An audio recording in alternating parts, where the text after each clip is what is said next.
প্রত্যেক দিন দলটা ভাঙছে। এই অবস্থায় সাংসদ যে কজন হাতে আছেন মমতার সঙ্গে। কেরোসিন পেট্রোল দিয়ে ঢেলে দেওয়া হয় তার গাড়িতে, এমনও চেষ্টা করা হয়েছে, এই কথা বলেছেন শুভেন্দু অধিকারী। এদিকে শুভেন্দু অধিকারী মমতা ব্যানার্জির দল তৃণমূল দলকে নিষিদ্ধ করে কঠিন বিপদের মুখে পড়েছে। মমতা ব্যানার্জি তার কর্মীদেরকে দিয়ে শুভেন্দু অধিকারীর গাড়ির উপর আক্রমণ করায় পশ্চিমবঙ্গে ধ্বংসলীলা চলছে এই মুহূর্তে। সেই মিনি পাকিস্তান, সেখানে তো মমতা বন্দ্যোপাধ্যায়ের একচ্ছত্র ঘাঁটি ছিল। সেই সমস্ত জায়গাগুলোতেও আমরা দেখলাম কোথাও গিয়ে যেন তৃণমূল কংগ্রেস কোণঠাসা হয়ে গেলেন। মানে মমতা বন্দ্যোপাধ্যায়কে আর কোথাও হয়তো সেইভাবে ভরসা করতে পারলেন না তারা, যারা তার কথাতেই উঠতেন বসতেন বলা যেতে পারে। সেই নেট্যাবুরুজে এতদিন ধরে কি চলতো, গত 15 বছরের ইতিহাস কি বলছে, এই যে অলিগলি, সেই অলিগলি কোন কথা বলছে, কান পাতলে কি শোনা যায়। এইভাবে মানুষের উপর অত্যাচার করছে সরকার, রক্তচোষা সরকার, মানবিক নয় একেবারে দানবিক সরকার, ইত্যাদি এবং ইত্যাদি। প্রথম দল বাকিদের বলবে সেকুমাকু, পরের দল বাকিদের বলবে আদানির পোষা গোষ্ঠী। এইসব বলতে বলতে মারামারি করতে করতে একে অপরের কলার ধরতে ধরতে অনেকটা সময় নষ্ট হয়ে যাবে। অত সময় নষ্ট করে কি লাভ বলুন তো। এবার রাস্তায় ককরোচ জনতা পার্টির, দিল্লির যন্তর মন্তরে ধর্ণা ককরোচ জনতা পার্টির। কেন্দ্রীয় শিক্ষামন্ত্রী ধর্মেন্দ্র প্রধানের পদত্যাগের দাবি। ভারতে এলেন সিজেপির প্রতিষ্ঠাতা অভিজিৎ দেবকে। মমতা ব্যানার্জি দিল্লির রাজনীতিতে নিজেকে প্রাসঙ্গিক করে রাখতে চান, নিজের দর ধরে রাখতে চান। মমতা ব্যানার্জির অ্যাকশনমূলক পদক্ষেপে পশ্চিমবঙ্গে তুলপাড় পরিস্থিতি। সরাসরি শুভেন্দু অধিকারীর উপর অ্যাকশন নেওয়ায় মমতা ব্যানার্জি, কারণ মমতা ব্যানার্জির দল তৃণমূলকে শুভেন্দু অধিকারীর পরিকল্পনায় ধ্বংস করা হয় এবং মমতা ব্যানার্জি তার দল থেকে বহিষ্কার হয়। দর্শক শ্রোতা, পশ্চিমবঙ্গের রাজনীতিতে গোপনে এবং প্রকাশ্যে অসংখ্য ঘটনা এই মুহূর্তে ঘটতেছে। অন্যদিকে ভারতে তুলপাড় পরিস্থিতি হয় ককরোচ জনতার পার্টি, তারা রাজপথে নেমেছে।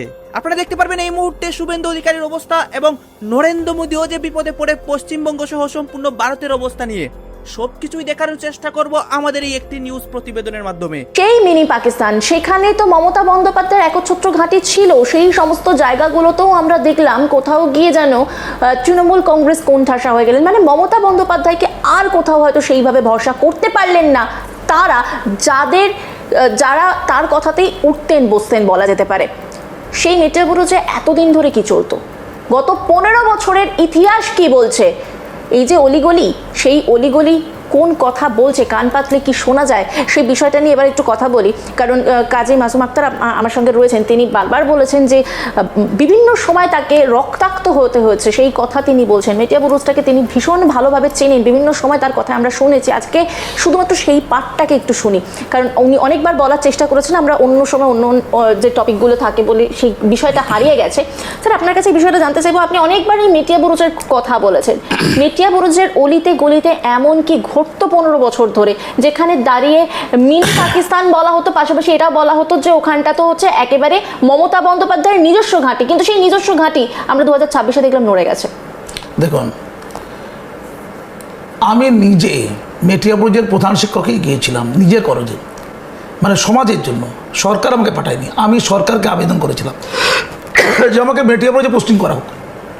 আমি একটা হায়ার সেকেন্ডারি স্কুলের হেডমাস্টার ছিলাম, সেখান থেকে মেটিয়াবুরুজে একটি হাই মাদ্রাসা হেডমাস্টারের পোস্টের জন্য আবেদন করেছিলাম। কি করে বড় জায়গা থেকে ছোট জায়গায় যাব, আমার মনে হয়েছিল আপনি আপনি কি ছবিটা দেখলেন সেখানে গিয়ে বলছি ওইটা আমি চেয়েছিলাম ওই জায়গাকে শুদ্ধিকরণ করা। মিশন নিয়ে গেছি, আমি তো মাইনে নিতে চাইনি, আমার বেতন কমে গেছিল বলতে পারেন। আমি হায়ার সেকেন্ডারি স্কুল থেকে মাধ্যমিক স্কুল হেডমাস্টার হয়ে গিয়েছিলাম নিজে থেকে, সরকার পাঠায়নি, কিন্তু সরকারকে আবেদন করে সরকার মেনে নিয়েছিল, আমাকে পোস্টিং করে দিয়েছিল।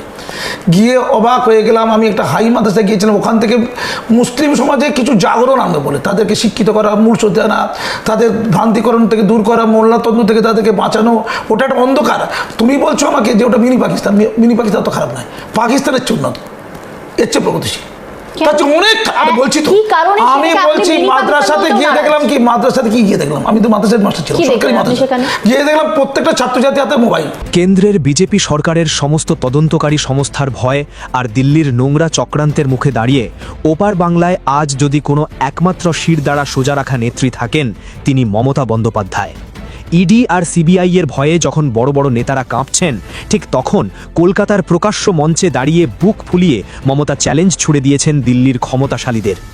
ঋতব্রত বন্দ্যোপাধ্যায়ের মতো যে লাইট ওয়েট নেতারা ক্ষমতার লোভে এবং নিজেদের চুরির ফাইল ঢাকতে দিল্লির পা চাটছেন, তাদের আসল রূপ আজ দুনিয়ার সামনে চলে এসেছে।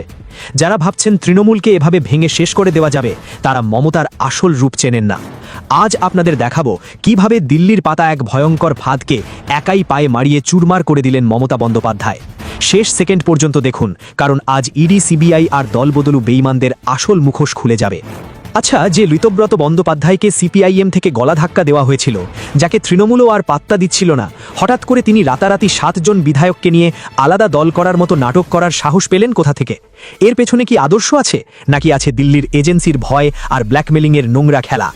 আসলে খেলাটা খুব পরিষ্কার। দিল্লির শাসকরা খুব ভালো করেই জানত রাজপথে নেমে মমতার সাথে লড়াই করার ক্ষমতা বঙ্গে আর কারো নেই। তাই তারা বেছে নিল এমন এক বাচাধনকে যার ইডির ফাইল অলরেডি দিল্লির টেবিলে তৈরি ছিল। ঋতব্রতকে ডেকে সোজা হুমকি দেওয়া হলো, হয় জেলে যাও, না হয় দল ভাঙার নাটক করে বিরোধী দলনেতা সেজে আমাদের পা চাটো। যে মানুষটি এতদিন দিদির প্রশংসা করতে করতে ক্লান্ত হতেন না, তিনি নিজের পিঠ বাঁচাতে, ইডি সিবিআই এর হাত থেকে বাঁচতে রাতারাতি নিজের বিবেক বিক্রি করে দিলেন দিল্লির দরবারে। আর তার পুরস্কার হিসেবে তাকে বানিয়ে দেওয়া হলো এক পুতুল বিরোধী দলনেতা, যাতে বেইমানি করে দিদির পিঠেও ছুরি মারা যায়, আবার বিরোধী দলনেতার তকমা গায়ে মেখে ইডির গ্রেফতার থেকেও বাঁচা যায়। কিন্তু ঋতব্রতর এই বেইমানির নৌকায় আর কারা কারা উঠল? একটু ভালো করে খেয়াল করলেই দেখবেন এরা কেউ নেতা নয়, এরা সবাই ইডি সিবিআই এর ভয়ে কাঁপতে থাকা এক একটা কাপুরুষ। তালিকায় 1 নম্বরে চন্দ্রনাথ সিনহা, ইডির নোটিশের ভয়ে যার রাতে ঘুম আসতো না। 2 নম্বরে কাজল শেখ, বীরভূমের মাটিতে অনুব্রত মণ্ডলের ইমেজ ব্যবহার করে যিনি এতদিন ক্ষমতার লোভ দেখিয়েছেন, ইডির ডাক পড়তেই আজ দিদির দল ছেড়ে পালালেন। কসবার জাভেদ খান, কোটি কোটি টাকার বেআইনি অফিসের নোটিশ আসতেই পিঠ বাঁচাতে ঋতব্রতর পায়ে গিয়ে পড়লেন। আর রখিন ঘোষ কিংবা সুজিত বসু, ইডি যখন ঘরের দরজায় কড়া নাড়ল, তখন আসল বেঈমানদের চেনা গেল। সাবিনা ইয়াসমিনের মতো যারা মালদাহের বিচারক কাণ্ডে ফেসে যাওয়ার ভয়ে কাঁপছিলেন, তারা সবাই আজ দিদির দল ছেড়ে পালালেন। কিন্তু বাংলার মানুষ কি বোকা? মানুষ পরিষ্কার দেখছে, এরা বাঁচতে চাইছে না, এরা আসলে দিল্লির কাছে নিজেদের মেরুদণ্ড বন্ধক দিয়েছে। দিল্লি এদের পরিষ্কার শর্ত দিয়েছে, যতদিন দিদির বিরুদ্ধে মুখ খুলবে, আমাদের বিল পাশ করাবে, ততদিন তোমরা ছাড় পাবে। যেই গলার আওয়াজ একটু কমবে, অমনি সাঁড়াশি দিয়ে ঘাড় চেপে জেলে পুরব। এই চরম দাসত্ব মেনে নিয়ে যারা দল ছেড়েছে, মমতা বন্দ্যোপাধ্যায় তাদের উদ্দেশ্যে ঠিকই বলেছেন, দলটা চোর মুক্ত হলো, বেঈমানরা চলে গেছে, এবার খাঁটি লড়াকু সৈনিকদের নিয়ে নতুন করে বাংলা গড়ব। দিল্লির চাণক্যরা প্রচার করছে তারা নাকি এক ঢিলে 4 পাখি মেরেছে।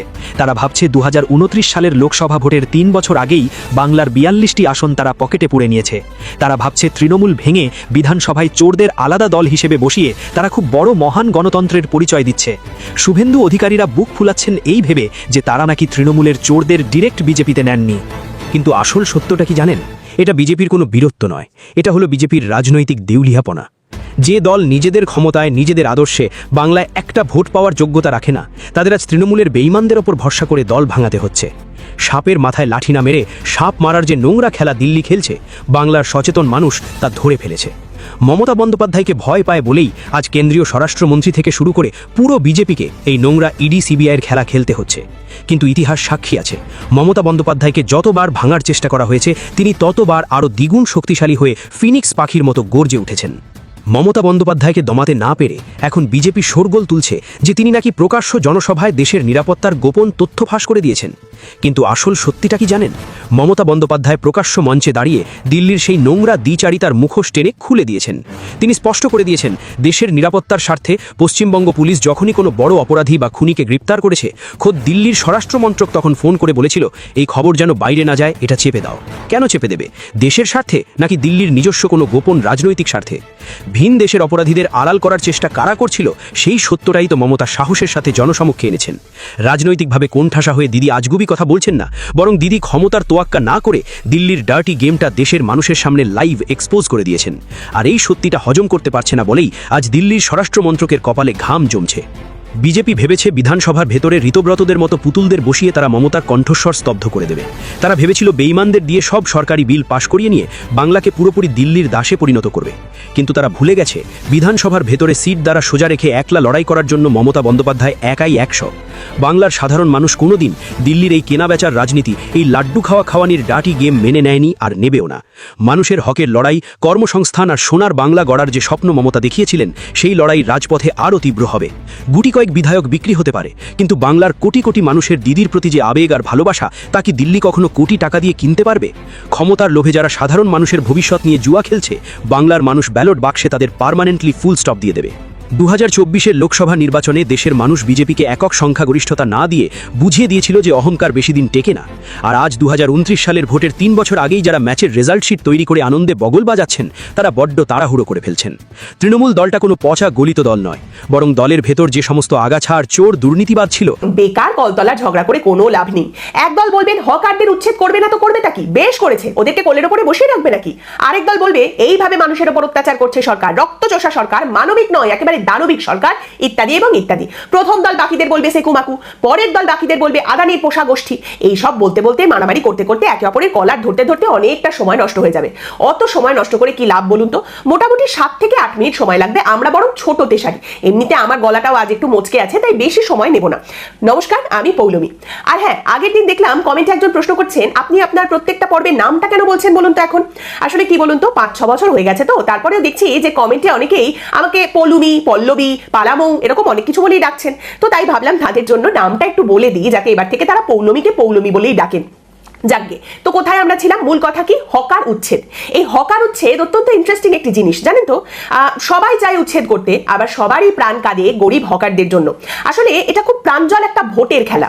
তখন 2024 হঠাৎ শোনা গেল বর্তমান মুখ্যমন্ত্রী এবং তৎকালীন বিরোধী দলনেতা শুভেন্দু অধিকারী তিনি বলছেন, আমি নিজে বুলডোজারের সামনে গিয়ে দাঁড়াবো। কেন হঠাৎ এমন কি হলো যে তিনি এইরকম একটি ইচ্ছা প্রকাশ করলেন যে তিনি বুলডোজারের সামনে এসে দাঁড়াবেন? এই 2024-এর তখন সময়টা খুব মজার ছিল। তখন তৃণমূল কংগ্রেস লোকসভা নির্বাচনে দারুণ ফলাফল করার পরেও সবে বুঝতে শুরু করেছে যে শহুরে ভোটাররা তো তৃণমূলের হাতছাড়া হয়ে যাচ্ছে, শহুরে ভোটাররা আস্তে আস্তে বেঁকে বেঁকে চলে যাচ্ছে বিজেপির দিকে। কি করা যায়? এই ভোটারদের ফিরিয়ে আনতে তৃণমূল কংগ্রেসের সরকার তখন একেবারে মরিয়া, এবং মরিয়া হয়ে মমতা বন্দ্যোপাধ্যায়ের সরকার একটি পন্থা বের করলো। মমতা বন্দ্যোপাধ্যায়ের সরকার তখন দেখলো যে শহরে প্রচুর হকাররা রয়েছে, হকারদের খুব বাড়াবাড়ি হয়ে গেছে, শহরের সমস্ত ফুটপাথগুলো দখল করে করে হকাররা বসে রয়েছে।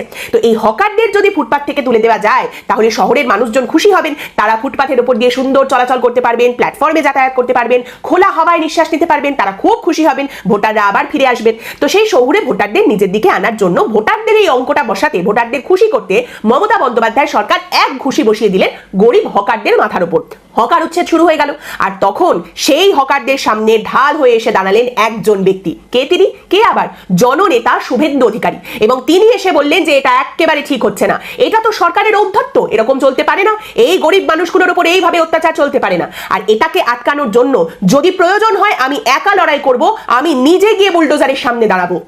যেভাবে লালবাজারের পুলিশরা পুলিশের প্রিজন ভ্যানে যেভাবে অন্যায়ভাবে তুলে নিয়ে আসার ছবি দুদিন ধরে প্রকাশিত হয়েছে, এটাকে হকার উচ্ছেদ বা জনগণের স্বার্থের কাজ বলা যায় না।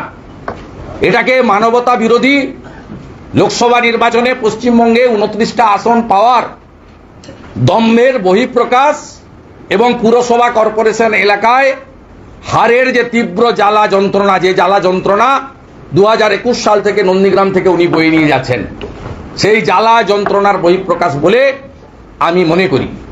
আগামীকাল সিদ্ধান্ত পুনর্বিবেচনা না হলে আগামী পরশু থেকে যেখানে হকার উচ্ছেদ করবে, সেখানে পশ্চিমবাংলার জনগণকে, সমস্ত ধরনের মানুষকে, এলাকার ক্লাব, প্রতিষ্ঠান, জনপ্রতিনিধি, বিজেপির কার্যকর্তা, তাদের সকলকে আমি অনুরোধ করব, বিরোধী দলনেতা হিসাবে বাধা দিন। কি করবে? গ্রেফতার করবে, নিয়ে আসুন। এবং প্রয়োজন হলে আমিও যদি আগাম জানতে পারি কোথাও হচ্ছে উইদাউট নোটিস, আমি লিডার অব অপোজিশন হিসেবে আমি নিজেও বুলডোজারের সামনে বা পুলিশের সামনে দাঁড়ানোর জন্য প্রস্তুত আছি। আমার কলিগ এমএলএদেরকেও একইভাবে আমি আহ্বান করব। আমি এবার আমি কিন্তু এটা নিজের ইচ্ছা মতো একেবারে কিচ্ছু কাটাকুটি করিনি। বিজেপি বেঙ্গল যেভাবে শুভেন্দু অধিকারীর সাংবাদিক বৈঠকের ভিডিওটা পোস্ট করেছিল আমি একদম সেভাবেই আপনাদের সামনে রেখেছি। কোথাও কোনো এক্সট্রা পাকামি কাটাকুটি কিন্তু আমি করিনি। যা করেছে বিজেপি বেঙ্গল যেভাবে পোস্ট করেছিল সেটাই আমি আপনাদের দেখালাম। এবারে বেশ কিছু মানুষ আছেন যারা বলবেন যে না, হতেই পারে না, আমাদের মহামহিম এরকম কোনো কথা বলতেই পারেন না, আমরা বিশ্বাস করি না। ঠিক আছে, তাহলে চলুন আরো বেশ কিছু মণিমাণিক্য সেই সময়কার আছে, সেগুলো আমরা বরং একসঙ্গে পড়ি। আমি আপনাদের পড়ে শোনাচ্ছি, স্ক্রিনে আপনারাও দেখতে পারবেন, আপনারাও আমার সঙ্গে পড়তে থাকুন। সংবাদ মাধ্যমে লেখা হচ্ছে, দখলদার উচ্ছেদে বাধা দিতে বললেন রাজ্যের বিরোধী দলনেতা শুভেন্দু অধিকারী। জানিয়ে দিলেন প্রয়োজনে তিনি নিজে বুলডোজারের সামনে গিয়ে দাঁড়াতে রাজি আছেন। দখলদার উচ্ছেদ করতে বলে মুখ্যমন্ত্রী মমতা বন্দ্যোপাধ্যায় যে নির্দেশ দিয়েছেন তা অমানবিক বলে মন্তব্য করেছেন শুভেন্দু। তিনি জানিয়েছেন তিনি বা তার দল বেআইনিভাবে সরকারি জমি অধিগ্রহণের পক্ষে নেই, কিন্তু রাজ্যের সর্বত্র নির্দিষ্ট প্রক্রিয়ার মাধ্যমে এই কাজ করতে হবে। এর জন্য আগে রাজ্য সরকারকে এসওপি স্ট্যান্ডার্ড অপারেটিং প্রসিডিওর তৈরি করতে হবে বলেও দাবি করেছেন শুভেন্দু। আচ্ছা, বর্তমানে সরকারের আমলে আপনারা তো দেখলেন এখানে কি কথা হচ্ছে, অনেকে কিন্তু অনেক কথা বলতেছে। বিশেষ করে এখানে দেখতে পাচ্ছি আমরা শুভেন্দু অধিকারীর বিভিন্ন অবস্থা নিয়ে কথা হয় এবং ভারতের রাজনীতি নিয়ে কথা হয়ে গেছে। এই বিষয়গুলো দেখে এবং পশ্চিমবঙ্গের রাজনীতি নিয়ে আপনার মন্তব্য কি, আপনার গুরুত্বপূর্ণ মন্তব্যটা অবশ্যই আপনারা আমাদের কমেন্ট বক্সে লিখে যাবেন। সর্বশেষে আপনাদের কাছে আমাদের একটা রিকোয়েস্ট থাকবে, আপনারা আমাদের চ্যানেলের নতুন দর্শক হয়ে থাকলে চ্যানেলটি সাবস্ক্রাইব করবেন এবং পাশে থাকা বেল বাটনটি বাজাবেন যাতে করে নেক্সট ভিডিওটা সবার আগে আপনাদের কাছে পৌঁছে যায়। ধন্যবাদ।